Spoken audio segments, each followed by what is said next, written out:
Dear students, we are going to see the chapter 6, that is life processes, and in that we have to cover the different systems which are related with the living organisms like nutrition, respiration, excretion, nervous coordination, hormonal coordination. All these systems, they are related with the living beings. So what is the meaning of life processes?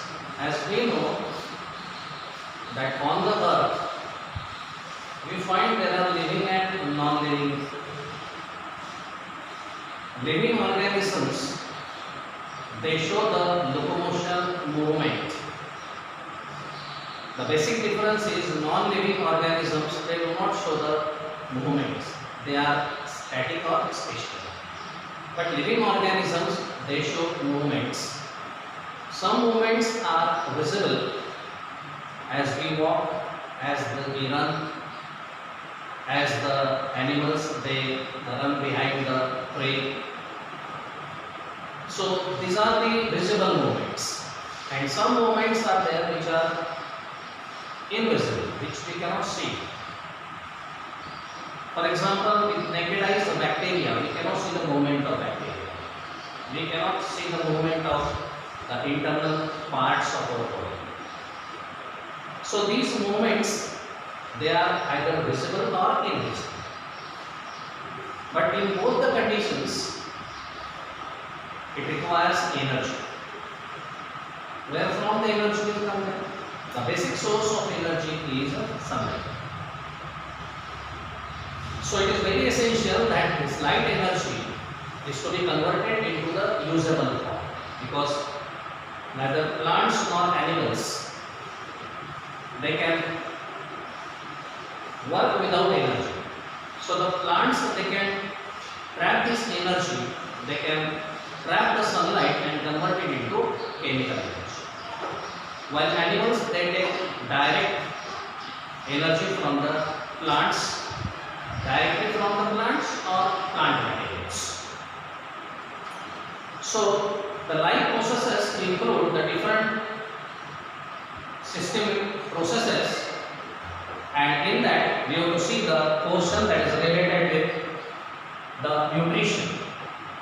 As we know, right from bacteria to the largest and evolved organism like humans, they show different kinds of movements and they need energy for that. Except bacteria, except these viruses. Viruses, they can be active only inside the body of some host. So that's why we say that the viruses, they are standing at the threshold of life. That means neither they can be completely included in living nor in a non-living. They are standing at the borderline. They can show the movement, they can show their activities, they can show reproduction only inside the body of the host. While as other organisms, right from bacteria to the humans, they need energy for their body movements. The body is consisting of cells. The cells together, they form the tissues. The tissues together, they form the organs. The organs, different organs, they combine together and form the systems. But the cell is consisting of different kinds of molecules, and these molecules, they show the movements. So there is a constructive and destructive processes which are taking place inside the body. And for all these things, there is a need of energy. So basically, the source of energy is sunlight, and the sunlight is converted into the chemical energy with the help of the plants in the process of photosynthesis. And these plants, they convert the light energy into chemical energy and store it into the food material. The plants, they utilize this energy for their body activities, for their growth, for flowering, for root movement inside the soil, and The the food material which is not consumed by the plant is stored in the form of starch. So glucose is the primary product of photosynthesis, while as starch in plants is the stored form of food material. And animals, they also take the energy by consuming the plant materials and animals. Again, some amount of energy is used in the different kinds of activities, while as remaining amount of the material and energy, that is basically material, is stored in the form of glycogen. In animals, stored form of food material is glycogen. In plants, it is starch.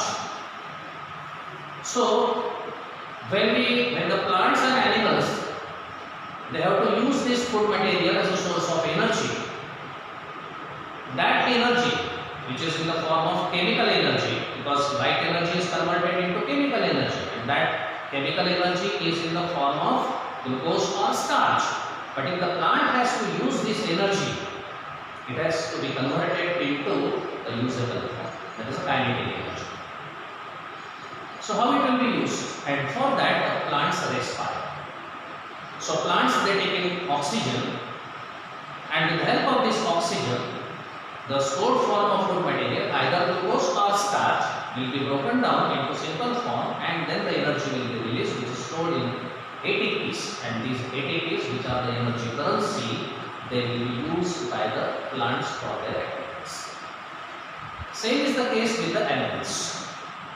In animals also, when the food material is consumed in the form of plants, animals or animal products, but that material, that food material is in the form of, that energy is in the form of chemical energy. But this chemical energy should be again converted into the kinetic energy. So for that, the animals also respire. So the basic process for the conversion of chemical energy into the usable form, that is kinetic energy, and store it into the ATPs, the process is respiration. So another like process, first is nutrition, where we take in the food material, which is a source of energy, and these energies to be converted into kinetic energy, that is usable form. For that, another like process is respiration. But once this food material is consumed, that food material is to be passed to every cell, because the respiration takes place inside the cells, and that's why we call the respiration as a cellular respiration or cellular oxidation. So this food material which is taken in the digestive system, it is to be transported to each and every cell. So this food is transported to the cell by a system which is called circulation, and the blood is said to be the river of our body. So blood flows throughout our body, and this blood, it takes all the necessary materials to the cells. Along with the materials, blood also carries oxygen to the cell, and this oxygen is carried with the help of the hemoglobin, which is present inside the RBCs. So hemoglobin, it combines with the oxygen, forms the oxyhemoglobin, and this hemoglobin with oxygen, it goes to the cell and releases the oxygen into the cell. With this oxygen, with the food material which is transported through the blood, now the cell will perform the respiration. And here the complex food material will be broken down into simple with the release of energy which is stored in ATP, and that ATP will be used as the energy currency for the body. So this is transportation, that is one like process is circulation, which is related with the blood transportation. And now whatever food material you have taken in, it is digested in the digestive system. What about the undigested food? The undigested food, because every cell when it performs the activities, there are two types of processes, anabolic and catabolic. So always there is a generation of waste material. So whatever waste generated in the body, that waste is to be thrown out of the body. Otherwise it will be accumulated inside the body and the body will become toxic. So these waste materials, they are carried to the excretory organs, and these waste materials are thrown out of the body. That process is called the excretion. So excretion means the throwing the waste which is generated inside the body out. So this is another life process, that is excretion. So what we have seen, that is nutrition is there, respiration is there, circulation is there, and now excretion. So these are the main life processes for the performance of life activities of human. Now the basic process that we have to see how the nutrition takes place. Nutrition means intake of food material as a source of energy. There are two types of organisms on the earth. Some are autotrophic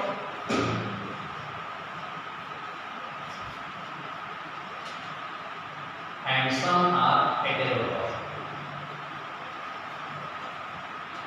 Autotrophic means which can prepare their own food material, and heterotrophic means which take the ready-made food material from some other sources. So autotrophic organisms are green plants and some bacteria. Because for manufacturing food material there is a need of a pigment which is called the chlorophyll. It is a green color pigment. While some bacteria also contain the pigments which can trap the light energy and convert it into chemical energy. So these are the two processes, that is autotrophic nutrition and heterotrophic nutrition. Now the plants, they take in the food material by manufacturing the food material with the process of photosynthesis. So in the process of photosynthesis, the plants utilize carbon dioxide, 6 molecules of carbon dioxide. It consumes 12 molecules of water. In presence of sunlight and the pigment chlorophyll which is trapping the light energy, the plants prepare glucose with the liberation of water, and there is a release of oxygen. So one thing is clear here, that the plants give out oxygen, and that oxygen is used by all living organisms for the process of respiration. So the plants take in carbon dioxide and water as a raw material. These are the inorganic compounds, and in presence of sunlight and chlorophyll they prepare organic compound, that is glucose. There is a release of water and there is a release of oxygen. So the plants consume carbon dioxide and use oxygen. So now one thing is clear, that if the plants will not be there, there will be complete storage of carbon dioxide in the atmosphere, and one time will come that we will have to inhale carbon dioxide and we will have to exhale carbon dioxide. So plantation is very important. Plants are the only organisms on the earth which can convert this carbon dioxide into oxygen. So here this process of photosynthesis which we are seeing, this process of photosynthesis is an oxidation reduction process. This is oxidation reduction process. In this process, what happens first? The water molecule undergoes oxidation, and that takes place in presence of sunlight. And when the oxidation of water takes place, there is a breakup of water into H and OH ions. Now these H ions, H which is removed, that is consumed by carbon dioxide, which is the reduction process. This is oxidation process, and for reduction, Here this hydrogen will be added and there is a formation of water molecule. Because as we define oxidation as removal of hydrogen, removal of hydrogen is oxidation and addition of hydrogen is reduction. So here, what is the role of water? The main role of water is to give hydrogen, because for the formation of glucose there is a need of hydrogen. Carbon is available from carbon dioxide, oxygen is available from carbon dioxide, and what is needed here? Hydrogen. So who will provide hydrogen? Water will provide hydrogen. So without water, the plants cannot survive. And here this light energy, this sunlight which is used is consumed and it is stored in glucose. So in glucose there is a chemical energy. This light energy is converted into chemical energy. But again this chemical energy is not in the usable form. It is to be converted into usable form, and for that we will have to rest. So this is photosynthesis. So photosynthesis is called the redox reaction, or we can say it is the oxidation or reduction reaction, where carbon dioxide, water, sunlight, chlorophyll, these are the raw materials, and the product is formation of glucose, water and oxygen is released. So primary product of photosynthesis is glucose, and finally all the glucose which is collected, that will be converted into the final product, that is a starch. So starch is the final product, and this starch will be used by the plants as a source of energy, and when these plants and plant materials are consumed by animals, that is used by the animals as a source of energy. Here the process of photosynthesis it completes. So we are talking about the process of photosynthesis which is completed in two phases. One is a light reaction and dark reaction. Light reaction means the processes which are totally dependent on light. And dark reaction means where there is no need of sunlight. So the reduction process, that is conversion of carbon dioxide into glucose, it doesn't need the sunlight, so it is a dark reaction. And here for the splitting of water molecule into H and OH needs sunlight, so this is the light reaction. So in light reaction there is a breakup of water molecule into H and OH ions, that is the oxidation process takes place in sunlight, and the reduction process it doesn't need light, that's why we call this process as a dark reaction. There are certain plants which are the desert plants. So desert plants, their growth is very slow. If the stomata remain open during the daytime, there is a lot of evaporation of water and the plants may die. So these are desert plants, they keep their stomata closed during the daytime and they keep their stomata open during the night time.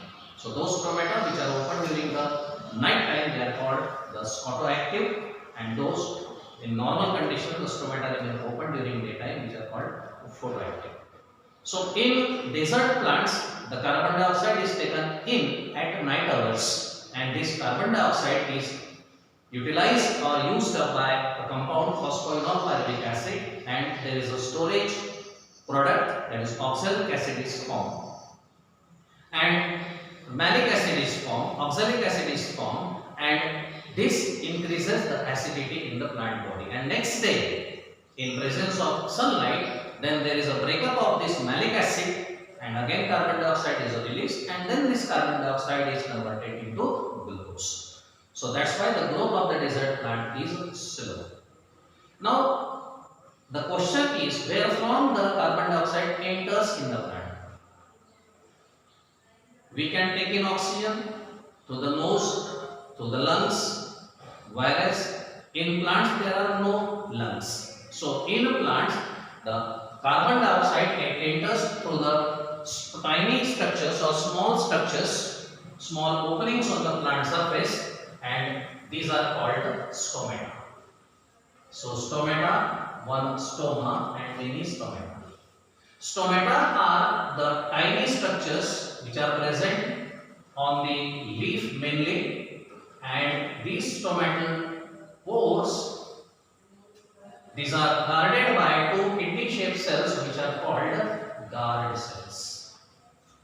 These cells are called guard cells. Why we call them guard cells? Because they guard the opening and closing of stomach. The guard cells has a specific feature that the inner wall of the guard cell, this is kidney shaped, generally in dipods, and in monopod it is dumbbell shaped. So here the inner wall of the guard cell is thick and it is non-elastic, while its outer wall is thin and elastic. Outside this there are present certain specialized parenchyma cells which are called as subsidiary cells. These are called as subsidiary cells. And through these openings, the carbon dioxide enters and the oxygen comes out, because the plants during photosynthesis they take in carbon dioxide and give out oxygen. So this exchange of gases in plants takes place through this stomatal pore. This stomatal pore, it is wide open during the daytime. During daytime, when the guard cells are full of water, they swell. That is, they become turgid. And when they become turgid, the turgidity open the stomata. And this takes place during daytime. At night,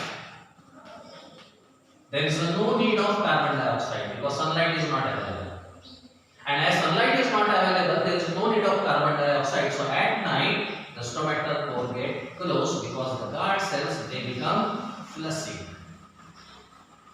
That is, they shrink. They lose water. And as they shrink at night, the stomatal pore get closed. At night, the stomata are closed. During daytime, the stomata are open. So these are the small openings which are present on the surface of the basically the leaf, and through this the exchange of gases takes place. So this is all about the photosynthesis, the autotrophic nutrition, another type of nutrition that is heterotrophic and human nutrition. We shall see in the next class in the next week.